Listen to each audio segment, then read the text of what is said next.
Hello class 10 students. Today we will start with the second chapter, location and extent of geography. So students, आज geography second chapter start करते हैं. Chapter is very easy. आपको पता है अभी class 10th में India और Brazil का सारे जगह पे कंपैरिजन बताया है, हर एक डिफरेंट चीज़ों को लेकर. तो सेम वे यहाँ पर हम बात करेंगे इंडिया ब्राज़ील का कंपैरिजन है लोकेशन को लेकर, एक्सटेंट को लेकर, यानी इंडिया कहाँ पर लोकेटेड है एंड ब्राज़ील कहाँ पर लोकेटेड है. अगर इंडिया की बात करें, अगर आप फर्स्ट पेज देखेंगे स्टूडेंट्स आपके टेक्स्ट बुक का, यानी पेज नंबर 10, तो इंडिया का पॉलिटिकल मैप आप देख सकते हो. सारे स्टेट्स है, surrounded by Bay of Bengal, Arabian Sea और हमारे जो नेबरिंग कंट्रीज़ है.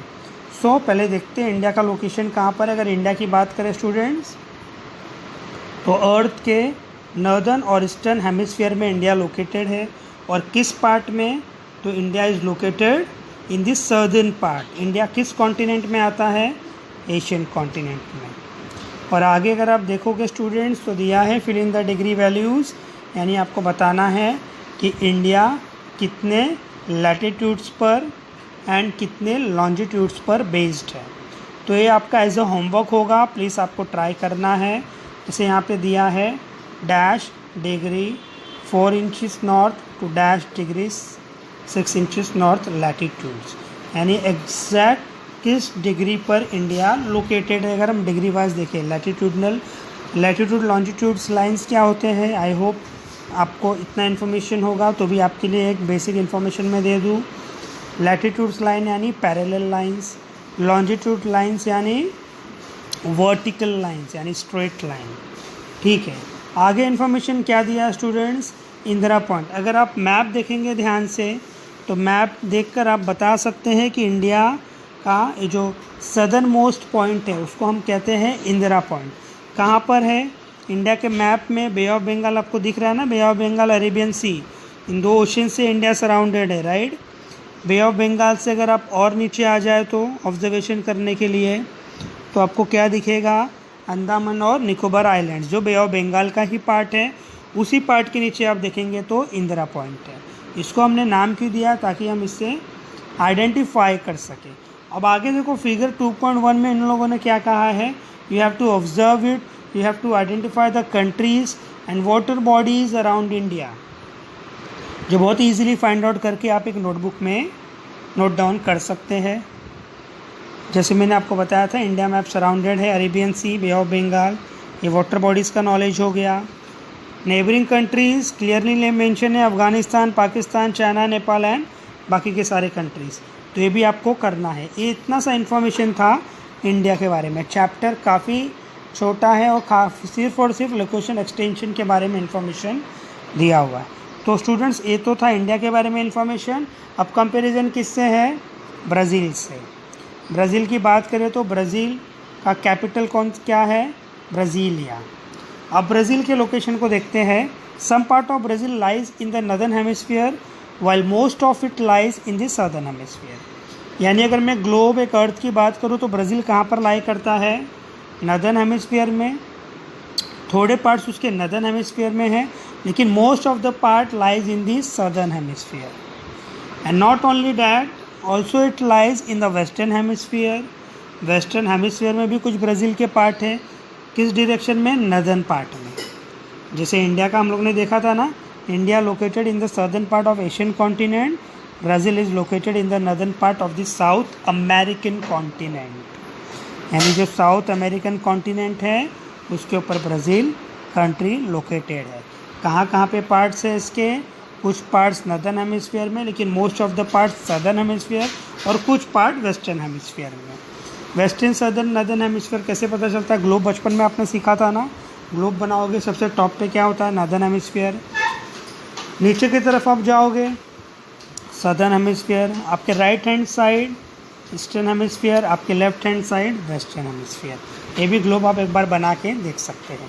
ब्राज़ील का मैप भी आपके सामने है. ब्राज़ील देखो कौन से ओशन से सराउंडेड है students, north Atlantic and south Atlantic. और ब्राज़ील के आसपास भी उसके नेबरिंग कंट्रीज़ हैं, नाम आप देख सकते हो, कोलंबिया, वेनेजुला. ठीक है, तो सेम लाइक इंडिया, ब्राज़ील का भी आपने आइडेंटिफाई करना है, एज अ होमवर्क आपको कंप्लीट करना है, कितने डिग्री लैटिट्यूडनल एंड कितने डिग्री लॉन्जिट्यूडनल पे ब्राज़ील लाई करता है. ठीक है, एक तो था इंडिया ब्राज़ील का लोकेशन। अब लास्ट पार्ट आता है historical background of India and after that Brazil. यानी इंडिया की अगर हम इतिहास की बात करें, फ्लैशबैक में जाए तो क्या इन्फॉर्मेशन हमें मिलता है। So as we all know, India was under the British rule for almost 1.5 century. हम सबको इन्फॉर्मेशन हिस्ट्री में मिला था, लोअर क्लास में आप सबने पढ़ा था कि इंडिया ब्रिटिश रूलर से पूरी तरह से कवर्ड था। और कितने टाइम के लिए? 1.5 सेंचुरी के लिए, यानी 150 साल तक ब्रिटिशर्स ने इंडिया के ऊपर रूल किया। हमें इंडिपेंडेंस कब मिला? In the year 1947। और हमने काफ़ी प्रॉब्लम्स इंडिया ने फेस किया था, इंडिया के लोगों ने फेस किया था, जैसे 3 wars, फेमाइन सिचुएशन, बहुत जगह फेमाइन कंडीशन हो गया था इंडिया में। फेमाइन कंडीशन क्या होता है? जहाँ पर खाने पीने का शॉर्टेज होता है, ज़मीन सूख जाती है, एग्रीकल्चर नहीं हो पाता, पानी का शॉर्टेज होता है। लेकिन आज बात करें, आज इंडिया बहुत ही अच्छे से प्रोग्रेस कर रहा है। It is now a major developing country in the world. आज इंडिया एक ग्लोबल मार्केट भी बन चुका है। आज इंडिया में काफ़ी चेंजेस हो गए हैं। आज इकोनॉमिक कंडीशन इंडिया का काफ़ी अच्छा हो चुका है। और सबसे इम्पॉर्टेंट बात, आज इंडिया के पॉपुलेशन की बात करें तो majority of them are youth population, यानी वर्किंग पॉपुलेशन हमारे पास ज़्यादा है। तो इससे हम ये भी कह सकते हैं कि India is looked upon as a young country. तो this was about India. Now we will take a look of Brazil. Brazil की बात करें तो let's see, we have got some interesting information about Brazil. For more than 3 centuries Brazil was under Portuguese rule. यानी Brazil के ऊपर किसका rule था? वो भी 1 सेंचुरी नहीं, 3 सेंचुरी तक, यानी 300 साल पोर्चुगीज़ के लोगों ने रूल किया था ब्राज़ील पे। 300 साल, 3 सेंचुरी तक। ब्राज़ील को इंडिपेंडेंस कब मिला? 1822 में। और 1930 से लेकर 1985, that is for more than a half century, military government भी ब्राज़ील को कंट्रोल करती थी। यानी मिलिट्री पावर वहाँ पे एज अ गवर्नमेंट काम करती थी आफ्टर इंडिपेंडेंस। सो ब्राज़ील ने भी काफ़ी फिनेंशियल प्रॉब्लम्स फेस किया, लेकिन आज ब्राज़ील का कंडीशन भी काफ़ी अच्छा है। आज उसका भी एक अच्छा कंट्रीब्यूशन है इकोनॉमिक ग्रोथ को लेकर, और वो भी आज एक इम्पॉर्टेंट मार्केट और फ्यूचर पर्पस देखा जाता है। सो स्टूडेंट्स, यहाँ पर मैं आपको कुछ टिप्स शेयर करना चाहूँगा। आप बुक में जिस तरह से आप डिफ्रेंशिएट बनाते हैं, तो आप हिस्टोरिकल बैकग्राउंड का भी डिफ्रेंशिएट कर सकते हो, लोकेशन का भी कर सकते हो। एक तरफ आपने इंडिया ने मेंशन किया, दूसरी तरफ ब्राज़ील। यहाँ पर आपने लोकेशन इंडिया का मेंशन किया, उसके अपोजिट यानी डिफ्रेंशिएट में ब्राज़ील का बताया। हिस्टोरिकल बैकग्राउंड में भी सेम चीज़ें आपको करनी है। ऐसा करने से जब आप रिवाइज़ करेंगे चैप्टर को, तो आपको चैप्टर काफ़ी इजी लगेगा, बहुत जल्दी रिवाइज होगा, चीज़ें आपको याद हो जाएगी।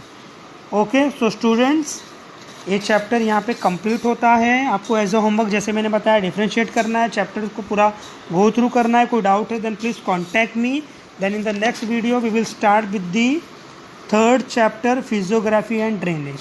And one thing more student, first chapter अगर आप लोग देखेंगे तो आपका फील्ड विजिट है, जिसको कोई एक्सप्लेनेशन की ज़रूरत नहीं है। तो भी मैं आपको एक बेसिक बातें बता देता हूँ फील्ड विजिट का। फील्ड विजिट यानी क्या होता है? जैसे स्कूल कॉलेजेस में लोगों को एक अपॉर्चुनिटी मिलता है, उनके स्कूल या कॉलेजेस इंडस्ट्रियल विजिट के लिए जाती है, या किसी गांव में जाती है एग्रीकल्चर लाइफ को देखने के लिए, उसको हम बोलते हैं फील्ड विजिट। फील्ड विजिट में बेसिकली होता क्या है? हम अपने साथ नोटबुक, पेन, पेंसिल, सारी चीज़ें कैरी करते हैं, कैमराज, फिर जो इंपॉर्टेंट चीज़ें, हमारे खाने पीने की चीज़ें, water bottle, first aid kit, कि कहीं कुछ इंजरी हुआ तो एटलीस्ट हम यूज़ कर सके। तो हम क्या करेंगे? वहाँ पे जाएंगे, वहाँ के एटमॉस्फेयर को ऑब्जर्व करेंगे। अगर एग्रीकल्चर विजिट के लिए गए तो देखेंगे वहाँ पे लोग एग्रीकल्चर कैसे करते हैं, एग्रीकल्चर में क्या क्या क्रॉप्स ग्रो होता है, लोगों का लाइफ वहाँ पे कैसा है, वहाँ का क्लाइमेट कैसा होता है, उस सब चीज़ों को हम नोट डाउन करेंगे। फिर रिटर्न जब हम हमारे सिटी आते हैं या रीजन में आते हैं, so according to that report जो हमने रिकॉर्ड बनाया है, उसके हिसाब से हम एक प्रेजेंटेशन तैयार करेंगे, एक रिपोर्ट तैयार करेंगे और उसे हमारे स्कूल में प्रेजेंट करेंगे। This is all about field visit. So students, एक बार आपने पहले 2nd चैप्टर देखना है, देन 1st चैप्टर गो थ्रू करना है, then very soon we will start with the 3rd chapter.